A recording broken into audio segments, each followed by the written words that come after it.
Olá, sejam muito bem-vindos ao Conversa Aberta, o programa que leva a você, investidor, a oportunidade de conversar com executivos das companhias das quais você é sócio. Eu sou Denise Barbosa, jornalista aqui da Genial. Minha convidada de hoje é a Rosana Avolio, diretora de RI da Braskem. Tudo bem, Rosana?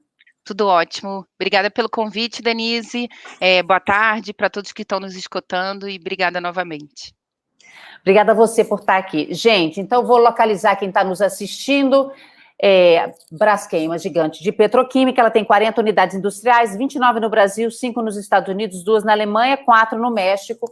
Primeiro trimestre foi o melhor da história, quero até conferir com a Rosana se foi isso mesmo que eu vi aqui na minha pesquisa. O lucro foi de 2,5 bilhões no primeiro trimestre. Então, vamos lá, Rosana, a gente está vendo preços altos aí dos produtos de vocês, mas eu queria começar com um anúncio que vocês fizeram na sexta-feira, né, que foi do anúncio de 902 mil, pouco mais de 902 mil ações que são mantidas em tesouraria. As ações mais que dobraram esse ano de valor, né, elas estão numa cotação bem alta. Queria que você explicasse para a gente como é que vai ser feita essa venda das ações. Você já tem um detalhamento disso? Sim, o anúncio que a gente fez na sexta-feira, né, em função até de uma instrução da CVM, o que acontece é que com a divulgação do resultado do ano passado, a companhia teve prejuízo, né, em função de variação cambial, em função de provisões também não recorrentes, o que até comeu, digamos assim, o lucro, a reserva de lucros que a gente tinha. Em função disso, a CVM fala que após 6 meses dessa divulgação do resultado anual, que aconteceu no dia 10 de março, a companhia precisa ou alienar ou cancelar aquelas ações que a gente tem em tesouraria, né? E aí a nossa decisão, em conjunto com o Conselho de Administração, que aprovou, né, essa alienação de até 902.166 ações. Então, esse programa, ele deve começar, a gente está fechando quem vão ser as instituições financeiras intermediárias, e a gente tem até o dia 10 de setembro para fazer a alienação dessas ações, tá? Então, foi esse o principal, né, e talvez o único motivador da gente estar alienando essas ações que até então a gente mantinha em tesouraria, tá? Mas como é que isso chega para o investidor? Como é que ela vai chegar? Vai chegar Na em verdade, a blocos? gente vai transferir essas ações para uma corretora e aí a gente vai dar a ordem de venda dessas operações, dessas ações, digamos assim, num preço médio aí, digamos, pegando a cotação de hoje, vai dar algo em 50 milhões de reais, então não impacta, né, nem a liquidez diária, a gente vai fazer aí ao longo de algumas semanas. Se a gente considerar, por exemplo, a nossa liquidez ontem foi 250 milhões de reais, então isso não tem impacto material algum para o nosso investidor ou para a dinâmica do papel da Braskem. Tá, joia. Então, olha só, eu queria também voltar naquele assunto de Maceió, porque vocês tiveram lá um problema de afundamento do solo, uma coisa que se arrastou por alguns anos, negociações com as famílias de lá e tal, e agora tem uma investigação por óleo vazado. O Ministério Público está fazendo uma investigação sobre isso. O que aconteceu? Tá. Se eu puder só fazer algumas considerações antes, tá, Denise? Claro. Ali na região, né, a gente, claramente existe um evento geológico na região, né, atestado por autoridades, enfim. E aí eu queria reforçar como a companhia agiu desde o momento que a gente, né, viu que de fato tinha impacto na região, né. Primeiro a gente fechou, né, suspendeu de forma permanente a nossa exploração de sal da região, e desde então a gente vem apoiando a população e as autoridades, né. A gente definiu alguns mantras, e aí, na verdade a gente está derivando um mantra que é até nosso, né, segurança para a Braskem, ele é um valor inegociável, né, e não poderia ser só para dentro de casa e para fora de casa não. Então, em função disso, a companhia fez estudos, a gente também adicionou áreas que são consideradas áreas de risco pela própria Defesa Civil e fechamos acordos, né. Então, hoje a companhia, inclusive, já removeu aí quase 12 mil famílias das suas propriedades, justamente para garantir a segurança das pessoas, tá. Então, esse mantra, né, que a gente fala, e de fato a gente fala internamente, a segurança é um valor inegociável para a gente, tá. Em relação ao que aconteceu, isso na verdade é de um outro tema, ele não é diretamente relacionado, isso aconteceu no ano passado, tá. A Esse gente tomou... vazamento de óleo. Isso, perfeito. Foi em março, se eu não me engano, do ano passado, a gente tomou todas as medidas naquele momento, não houve impacto, né, ali na região, a gente, né, em paralelo, né, na medida que a gente fechou a nossa exploração de sal, a gente teve que fechar também a nossa planta de clora-soda, essa temporariamente. Desde então, a gente fez um investimento para começar a produzir a salmoura, né, que é uma matéria-prima que lá no final da cadeia a gente vai fazer o PVC. Então, foi dentro desse processo, mas a companhia agiu de forma imediata e, de novo, não houve impacto, tá? É até um assunto do ano passado. E com relação a essas famílias que foram removidas, vocês já fecharam todos os acordos ou ainda está faltando alguma coisa? Assim, a gente tem acordos com as autoridades, né? E aí são 2 acordos principais. Um, de fato, é de remoção das pessoas, né? Que está dentro do nosso programa de compensação financeira às famílias. Então, o que a gente fechou são acordos com as autoridades. Agora a gente vai fazendo propostas família a família, e aí ela vai entrando dentro do nosso programa, né? O nosso nível de aceitação das propostas, ela é acima de 99%, né? Porque a companhia, de fato, ela tem sido extremamente razoável com essas propostas, o nosso programa. Então, a gente tem um nível de aceitação de 99%. Mas esse programa, ele deve se concluir, eu diria que ali entre o primeiro e segundo trimestre do ano que vem. Está super acelerado, né?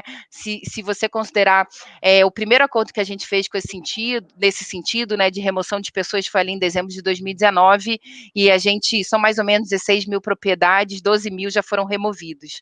Inclusive, de todas as provisões que a gente fez, o maior volume de desembolso de caixa para esse ano, porque, de fato, a gente quer acelerar essa remoção das pessoas, justamente para as pessoas terem as suas vidas, seguirem as suas vidas, né? De novo, segurança é um valor muito importante para a companhia. Então, a gente está acelerando esse programa de remoção de pessoas, e, além disso, o nível de aceitação das propostas feitas pela companhia é 99,7%. Então, a gente tem tido muito sucesso em relação a esse programa aí de compensação financeira para os bairros atingidos pelo evento geológico.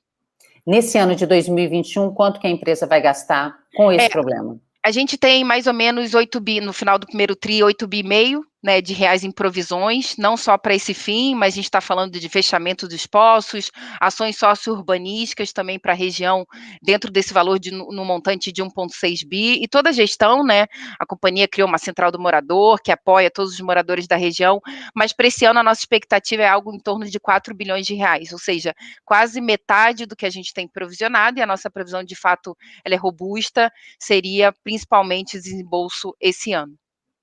Tá, mas somando tudo que vocês gastaram com esse evento, foi quanto? O Dos total outros de anos também. provisão, até o momento, foi 10,4 bilhões de reais, né? Então, se a gente, no final do primeiro tri, 8,5 bi, a gente já gastou quase 2 bilhões de reais, até então, desde ali do final de 2019. Mas aí agora encerra esse assunto. Acaba caso. que, assim, é muito difícil a gente garantir isso, porque ele é um evento geológico, dinâmico, né? O que a gente consegue dizer é o seguinte: o que a gente tem de provisões é baseado em estudos técnicos esses que não foram feitos pela Braskem, né? Foram feitos por especialistas internacionais renomados. Então, a gente tem uma segurança no que esses especialistas vêm passando para a gente, mas é muito difícil dizer que acabou, porque ele é um evento geológico. O que a gente consegue dizer nesse momento é que a gente teve um avanço extremamente importante em relação não só ao entendimento do fenômeno, mas todos esses acordos com as autoridades. Existem algumas frentes de atuação em andamento que a gente vem dando toda a transparência para os nossos investidores. A gente está em conversas com a prefeitura, a gente tem discussões aí com as concessionárias públicas da região, e tem um dos estudos que vai chegar somente no segundo semestre, relacionado ao impacto ambiental. Mas o que a gente consegue falar nesse momento é que houve um progresso extremamente importante. A gente fechou 2 acordos com autoridades locais e autoridades federais, e todos eles embasados aí em especialistas renomados internacionais no tema. Na sua avaliação, na avaliação da Braskem, os preços altos dos produtos petroquímicos, uma coisa que foi, claro, que além do preço alto, o dólar também esse ano favoreceu bastante o balanço de vocês, mas o preço alto dos produtos petroquímicos, você acha que ele se mantém até quando? Sim, é importante no nosso setor, Denise, não olhar somente o preço do produto final, né, das resinas, especialidades, produtos químicos que a companhia faz, mas também da matéria-prima, né? Inclusive, o preço do produto final, ele tem uma correlação muito grande com o preço da matéria-prima. Então, é sempre olhar o spread, né, que é o preço do produto final menos o custo da matéria-prima. A gente está no momento, né, se a gente olhar um pouquinho do final do ano passado para cá, do lado da demanda, uma demanda forte. E aí, com o Covid, a gente viu uma demanda incremental sendo criada. Um dos produtos, por exemplo, que a gente faz é o polietileno, que ele é um plástico de um valor agregado menor. Então, é sacolinha, é embalagem. E aí, com as pessoas ficando mais em casa, a gente viu essa demanda por embalagens, compras online subindo de forma importante. Então, uma demanda forte e resiliente. E do lado da oferta, a gente teve eventos globais de restrição de oferta, né? Começou ali no final do ano passado, com aquela season, né? Aquela temporada de furacões nos Estados Unidos. Algumas plantas petroquímicas, não da companhia, mas de outros produtores, pararam sua produção. E agora, mais recentemente, em fevereiro, teve um inverno rigoroso no Texas, que impactou quase 20% da produção de petroquímico global, o que fez com que esses spreads aumentassem para um nível nunca já visto anteriormente, tá? Eu vou dar alguns números aqui, por exemplo, um polietileno base nafta, que é uma das principais matérias-primas globais, é uma dinâmica global de preço, tá? A gente segue referência internacional, não existe o preço Braskem. O preço Braskem, ele é referenciado a um preço internacional em dólar, inclusive assim como a compra da matéria-prima. Ele chegou a $1.300. E aí, no nosso setor petroquímico, como qualquer commodity, ele é cíclico, né? E essa ciclicidade vem de balanço de oferta e demanda. Um ciclo de alta, por exemplo, que é quando você tem uma demanda maior que a oferta, um spread médio é $800, bateu $1.300. Então, a gente está num momento como nunca já visto anteriormente. Agora, a grande questão é quando que ele volta, porque não se sustenta esse $1.300, de fato é muito fora do que é o comum, né, olhando aí anos e anos de história petroquímica, quando que ele volta e para qual nível que ele vai voltar. Né, quando a gente olha um pouco a expectativa para frente, a gente continua vendo essa demanda extremamente resiliente. Então, por mais que essa oferta, principalmente nos Estados Unidos, se normalize, o que a gente imagina é que vai voltar para um spread de um patamar de alta de ciclo, que é esse spread aí de $800, que eu diria, hoje na nossa projeção interna, a gente considera que esses spreads eles começam a cair ali depois de junho, mais ou menos, que é um pouco do que as consultorias especializadas também estão dizendo. E aí essa queda vem desse balanceamento entre oferta e demanda global do produto. Mas por que depois de junho? O que acontece em junho? Acontece que, bom, teve esse efeito de 20% da capacidade petroquímica nos Estados Unidos, desculpa, global, né, ter parado ali em fevereiro, ela se normalizou, né, os produtores americanos hoje já estão 100% normalizados, mas eles se normalizaram ali por volta de abril. Só que historicamente, e aí está um nível global de estoque do produto extremamente baixo, é o menor nível nos últimos 5 anos, inclusive. Então, esse junho vem porque se demora 2 a 3 meses para um nível histórico global se normalizar. Então, na medida que ele se normaliza, oferta e demanda mais balanceado, o spread tende a cair. Então, vem por conta desse racional. Tá joia. Agora, você citou as vendas online, né, que impulsionaram a venda, o consumo de embalagens. Outro dia a gente estava conversando aqui com o pessoal da Irani, que é de papelão, também a gente falando sobre isso. Mas você acha que o aumento da demanda, esse é um dos tópicos, ou você acha que pode ter... Eu acho que o principal fator foi do lado da demanda. Se a gente olhar assim, todo o polietileno do mundo, né, produzido no mundo, 40% vai para aplicações de embalagem. Então, se 40% tem uma demanda incremental, o impacto é enorme, né? Um mercado de polietileno global, a gente está falando aí de 80 milhões de toneladas no mundo, né? E eu falo muito global porque, de fato, quem precifica, né, no setor petroquímico é o produtor que tem um custo marginal, né, o maior custo de produção que ele está lá na Ásia. Então, o nosso setor ele é totalmente globalizado, a gente segue referências, como eu comentei anteriormente. Então, o principal fator vem dessa demanda mais forte do que historicamente. Eu vou trazer alguns números aqui para ilustrar isso.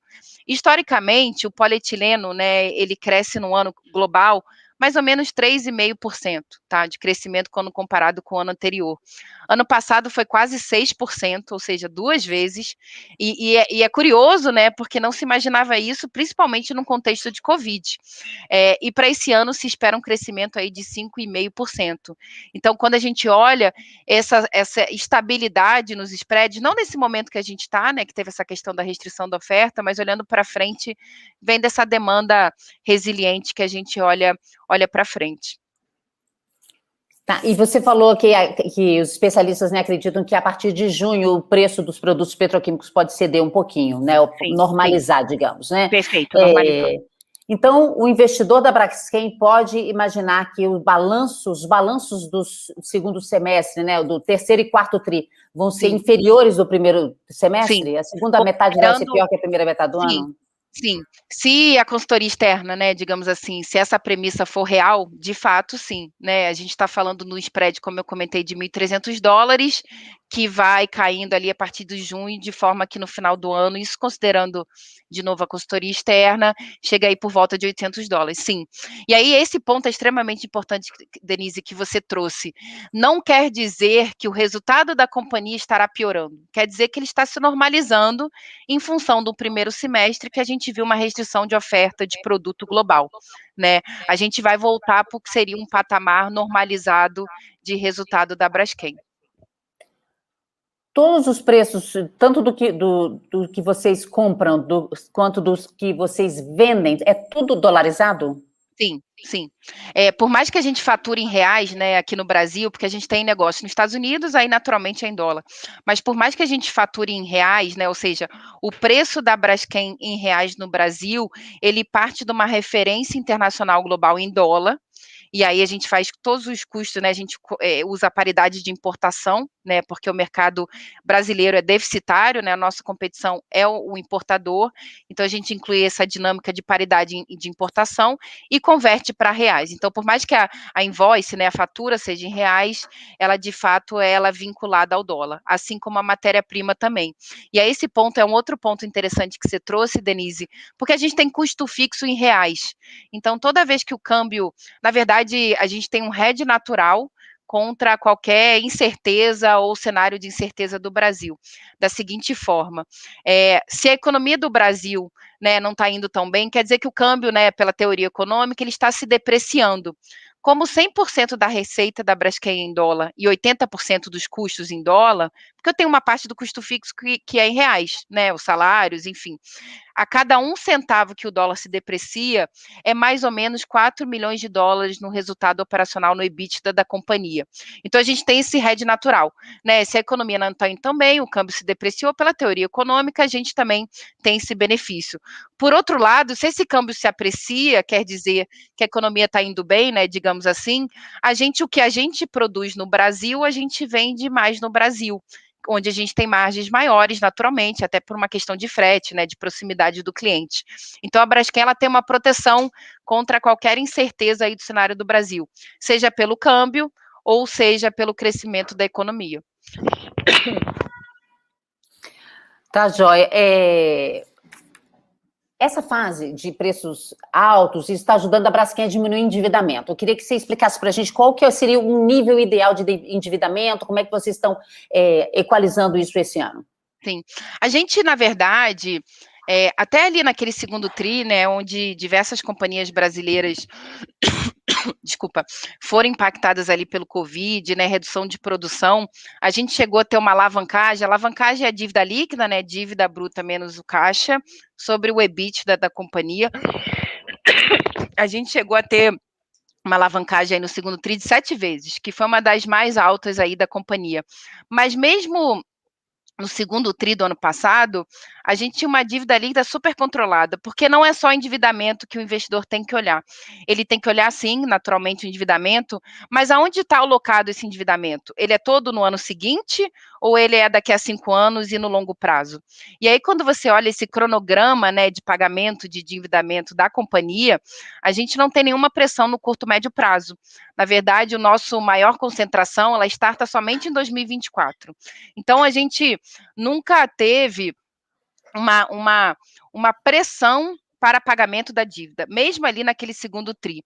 O que aconteceu ali naquele segundo tri é que, de fato, o resultado da companhia foi impactado por essa dinâmica global, né? Os spreads caíram muito e por uma dinâmica de menor produção por conta de lockdown, né? Então, por isso que a alavancagem da companhia subiu muito.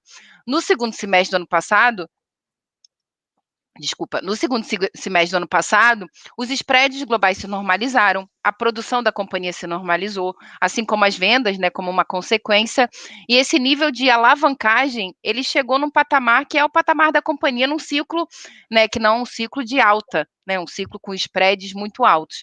A gente chegou, como eu comentei no segundo tri, a nossa alavancagem bateu 7 vezes, aí no final do ano ela caiu para 3 vezes e no primeiro trimestre para 1,8. Então, de novo, do ponto de vista de endividamento, a gente não tem um problema, né? Pelo contrário, né? A gente sempre teve uma dívida líquida super controlada. Hoje, 50% do nosso endividamento bruto ele está depois de 2030, extremamente alongado. Só que quando você olha esse indicador de alavancagem, a gente chegou nesse pico por conta desse menor resultado ali no segundo tri, que também não dá para normalizar, né? Foi um momento totalmente atípico de todas as regiões, né? Quando a gente olha para frente, de fato, a gente vem até reduzindo dívida bruta, porque a minha geração de caixa está tão forte que me permite usar esse caixa, essa posição de caixa para repagar dívida bruta, né? A minha dívida líquida permanece a mesma, né? Dívida líquida é dívida bruta menos o caixa, mas a gente, né, vem reduzindo o caixa, repagando dívida bruta. Chegou aqui uma perguntinha no nosso chat, Rosana, que é do Ives. Ele diz o seguinte: poderia comentar sobre os recentes rumores da venda da parcela da Odebrecht para possíveis interessados estrangeiros, Leon Basel, por exemplo? Sim. A gente, em agosto do ano passado, né, bom, a Novonor, eu vou chamar de Novonor, que é o novo nome da Odebrecht, a Novonor, ela passou por um processo de recuperação judicial, e aí, quando foi agosto do ano passado, ela nos informou que estaria iniciando um processo de venda competitiva para a venda da sua participação na Braskem. De toda forma, esse é um processo que ele é liderado 100% pela Novonor e o seu seu consultor financeiro, que no caso é o Morgan Stanley. Então, hoje, a gente provê informações, seja para a Novonor, seja para a Morgan Stanley, mas a gente não participa desse processo, porque no final do dia é uma agenda que a Novonor quer vender a sua participação na Braskem. A gente até inquiriu, né, a Odebrecht recentemente, até em função de uma solicitação de esclarecimento da CVM, a gente reportou no nosso site, na CVM, e a Odebrecht confirmou que está em estágio inicial, que o seu né, consultor, Morgan Stanley, sim, conversou com potenciais investidores, mas que naquele momento não tinha nada avançado ou material que seria necessário comunicar à Braskem. Tá? Então acaba que esse é um assunto mesmo do acionista controlador. Do lado de Braskem, a gente segue a nossa vida, né, fazendo investimentos.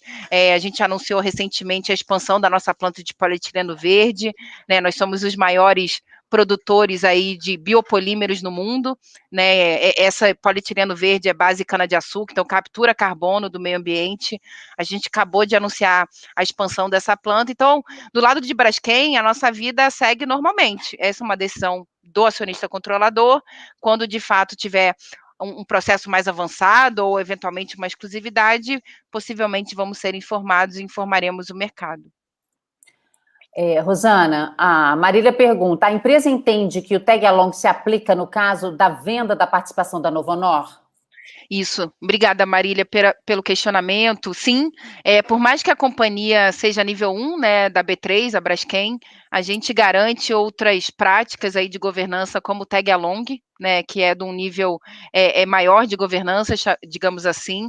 Então, sim, de acordo com o nosso estatuto, em caso de alienação de controle, ou seja, alienação da participação da Novonor na Braskem, com transferência de ações, a companhia, sim, garante 100% de tag along, tanto para os nossos acionistas minoritários que têm as nossas ONs ou as nossas PNs.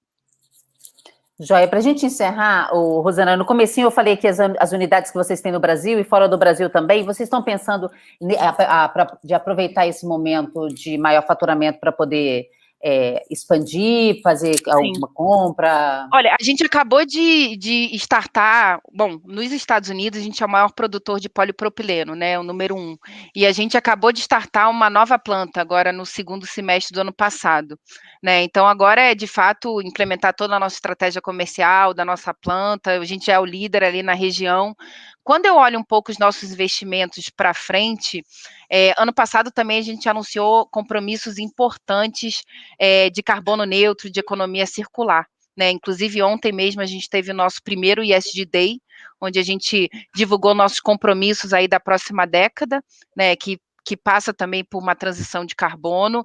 Então, quando eu olho um pouco o nosso portfólio de projetos para frente, eles estão muito ancorados nesses compromissos, né? O que a gente não quer que o investidor pense que são aspirações.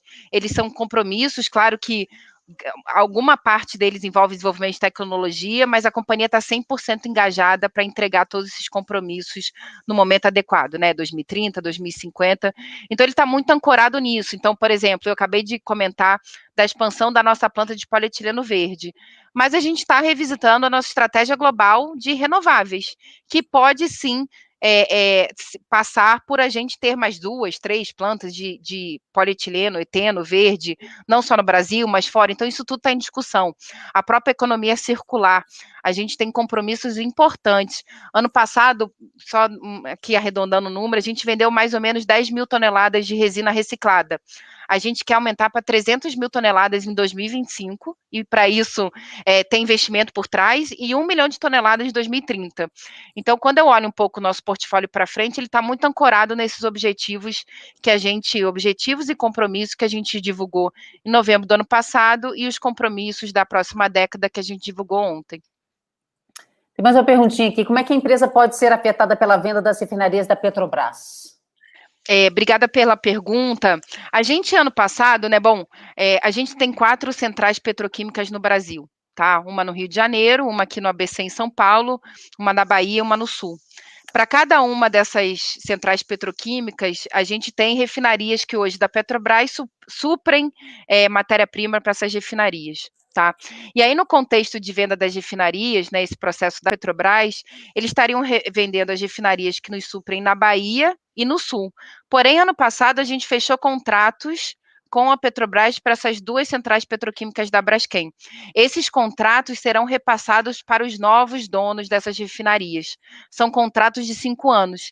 Então, por mais que tenha um novo dono, a companhia continua tendo uma segurança operacional, porque a gente fez o nosso dever de casa no passado e assinamos contratos de 5 anos de fornecimento de matéria-prima com a Petrobras, que repassa para os novos compradores. Lorival pergunta, em que está baseado os compromissos GSM, aquisição de compra de carbono? Como isso é feito? Bom, eu não sei se é exatamente isso. Bom, a gente tem compromissos ESG. E aí ESG, acho que é ESG que ele quis falar. Perfeito, Denise, obrigada. Em relação a carbono neutro, a gente divulgou 2 compromissos, né? Em 2030, a gente quer reduzir 15% das nossas emissões de carbono. Em 2050, a gente quer ser uma companhia carbono neutro. E aí ela tem 3 frentes de atuação, seja com a captura de carbono, seja com a redução de carbono ou de offset de carbono. Né? O offset, basicamente, são essas plantas de polietileno verde, como eu disse, ela captura carbono, né, do meio ambiente, a matéria-prima etanol, por isso, de fato, que a gente tem esse benefício, digamos assim. Na captura, né, ele tem, de fato, até um desenvolvimento tecnológico por trás, e na redução também a gente tem vários projetos em implementação. Então, essa é como a gente vai entregar essa 15% de redução para 2030, e 2050 a companhia quer sim ser um carbono neutro, tá? Então, essa é a nossa estratégia que a gente anunciou recentemente. Tá, joia. Deixa eu ver se tem mais alguma perguntinha. Não, é isso mesmo. Rosana, super obrigada, viu, pela sua presença aqui com a gente. Eu agradeço. Denise, muito obrigada. E para todos que estão ouvindo, qualquer informação adicional da Braskem, eu me coloco à disposição de vocês. Muito obrigada. Boa tarde para vocês. Obrigada a todos que acompanharam, as pessoas que mandaram perguntas também. Se inscrevam no canal, cliquem no sininho para receber notificações todas as terças e quintas ao meio-dia, conversa aberta. Muito obrigada, um beijo. Obrigada. E até a próxima. Tchau.